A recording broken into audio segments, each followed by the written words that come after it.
The bridge of the Valorian scout ship Whisper of Stars hummed with nervous energy. Captain Pamela Chen stood before the main viewport, her hands clasped behind her back as she stared at the massive alien vessel that had appeared at the edge of the solar system 3 hours ago. "Still no response to our hails?" she asked, though she already knew the answer. "Nothing, Captain," Justin Torres replied from the communication station, his fingers dancing across holographic displays. "They're just sitting there, like they're waiting for something," Pamela frowned. The alien ship was unlike anything in Earth's databases, a crystalline structure that seemed to shift and refract light in impossible ways. It had emerged from a quantum tunnel, sent out a single, repeating message in what appeared to be a mathematical greeting, and then gone silent. "Run the message through the linguistics AI again," Pamela ordered. Justin nodded, his brow furrowed in concentration. The Valorian scout ship was small, equipped with a crew of only 12, but it was the closest Earth Authority vessel to the anomaly. That made them first contact.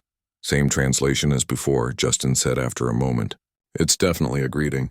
Universal mathematical constants, prime number sequences, and... Captain, there's something else. They're using an encryption method that shouldn't be possible with quantum mechanics as we understand them." Pamela's stomach tightened. Earth had been reaching for the stars for 2 centuries, and in all that time they'd found ruins, ancient signals and dead worlds, but never living aliens. Until now, send our standard first contact package, she decided. Full spectrum broadcast. Let them know we come in peace. Justin hesitated. "Captain, Earth Authority protocols say we should wait for the diplomacy fleet to arrive. They're only 6 hours out." "6 hours is a long time to leave someone waiting at our doorstep," Pamela said firmly. "Besides, they reached out first. It would be rude not to respond." Justin smiled despite his nerves and began compiling the message, a package containing mathematical greetings, images of Earth and humanity, samples of music and art, and basic information about their civilization. It was the culmination of decades of preparation by Earth's finest minds, ready for this exact moment. "Package sent," Justin announced. "Now we wait." They didn't have to wait long. The alien vessel's crystalline surface suddenly blazed with light. Every sensor on the Whisper of Stars screamed warnings as exotic particles flooded their instruments. "Captain," Justin's voice cracked with alarm. They're pulling back. The ship is moving away at incredible speed." Pamela rushed to his station, staring at the readouts in disbelief. The alien vessel was indeed retreating, but not in any normal sense. It was folding space around itself, preparing to flee. "Open a channel. All frequencies," Pamela commanded. "Channel open, but Captain, they're receiving our signal, but they're not responding. They're just leaving." Before Pamela could process this, her console lit up with an incoming priority transmission. The seal of Earth Authority appeared, the highest level of command. "Scout Vessel Whisper of Stars, this is Admiral Catherine Okonkwo of Earth Authority Central Command. Stand by for immediate orders." Pamela straightened. "Admiral, the alien vessel is fleeing. We made contact and we know Captain Chen." The Admiral's voice was grave but carried an undertone Pamela couldn't quite identify. "We've been monitoring. We're also picking up scattered transmissions from the alien ship. Our quantum linguistics team has been working on translation." "And?" Pamela asked, her heart pounding. There was a pause, and then the Admiral spoke again. And this time Pamela recognized the undertone in her voice. It was satisfaction. "Captain, the aliens are terrified. Their transmissions are panicked. They're calling their homeworld, warning them about Earth." Justin turned from his console, his eyes wide. "Terrified? Of us? Why?" The Admiral's response sent chills down Pamela's spine. "Captain Chen, Specialist Torres, you need to understand something about humanity that we've learned over the past century of deep space exploration. Every dead civilization we've found, every ancient ruin, they all fell to the same thing.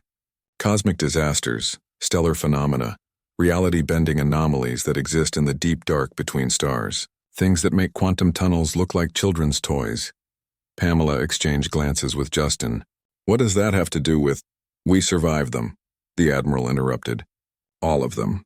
Humanity evolved on a death world, Captain. A planet with a magnetosphere that should have been stripped away billions of years ago. A moon that creates tidal forces that should have torn our planet apart. Stellar radiation that should have sterilized our surface a dozen times over. We survived ice ages, asteroid impacts, supervolcano eruptions, and our own worst instincts. Justin's hands trembled over his console as realization dawned. The aliens! They're scanning our databases. They're seeing our history. Exactly, Admiral Okonkwo confirmed. They see a species that fought its way out of extinction events as a hobby. They see our wars, our resilience, our literature that romanticizes the impossible. They sent a greeting expecting to find a primitive species. Instead, they found humanity. Pamela watched the alien ship's energy signature fade as it prepared to jump away. She thought about Earth's bloody history, its triumphant struggles, its refusal to die quietly. Humanity hadn't reached the stars through superior technology or ancient wisdom. They'd clawed their way up through sheer, stubborn persistence, Captain, Justin said quietly, reading the latest translation from the alien transmissions. They're calling us the enduring ones. They're marking Sol System as a no-contact zone. Pamela couldn't help but smile. Humanity's first contact with alien intelligence, and they'd managed to terrify them without firing a single shot. Just by being themselves. Admiral, Pamela said, should we attempt to reassure them? Let them know we mean no harm? Admiral Okonkwo's laugh crackled over the comm. Captain, we sent them our music, our art, our history. We showed them exactly who we are. If they choose to fear that, perhaps it's because they recognize something we sometimes forget, that humanity is the species that looked at the impossible and said, "Watch me."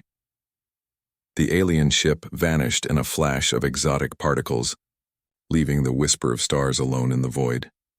Pamela turned to Justin, who was staring at his console with a mixture of awe and disbelief. Well, she said, that's one way to make a first impression. Justin laughed, the tension finally breaking. Captain, we just scared away our first aliens by saying hello. Maybe, Pamela replied, looking out at the stars, but we also sent a message that will echo across the galaxy. Humanity is here, and we don't break easily. In the vast darkness of space, Earth continued its ancient orbit, home to a species that had looked at extinction and laughed. The stars waited, and humanity, stubborn, resilient, impossibly optimistic humanity, prepared to meet them on its own terms. The end.